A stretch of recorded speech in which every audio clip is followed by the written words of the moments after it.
Okay, yes, we are bored. We're all bored now. But has it ever occurred to you, Wally, that the process that creates this boredom that we see in the world now may very well be a self-perpetuating, unconscious form of brainwashing created by a world totalitarian government based on money, and that all of this is much more dangerous than one thinks, and it's not just a question of individual survival, Wally, but that somebody who's bored is asleep, and somebody who's asleep will not say no? See, I keep meeting these people. I mean, just a few days ago, I met this man who I greatly admire. He's a Swedish physicist, Gustav Bjornstrand, and he told me that he no longer watches television, he doesn't read newspapers, and he doesn't read magazines.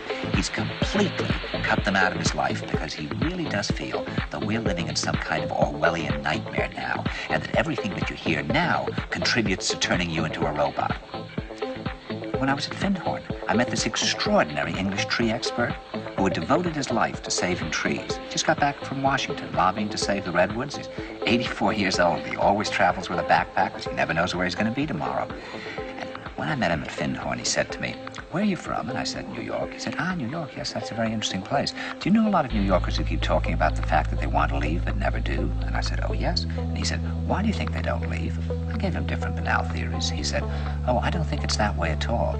He said, "I think that New York is the new model for the new concentration camp, where the camp has been built by the inmates themselves, and the inmates are the guards, and they have this pride in this thing they've built. They've built their own prison, and so they exist in a state of schizophrenia, where they are both guards and prisoners, and as a result, they no longer have, having been lobotomized, the capacity to leave the prison they've made, or to even see it as a prison." And then he went into his pocket and he took out a seed for a tree and he said, "This is a pine tree." He put it in my hand and he said, "Escape before it's too late."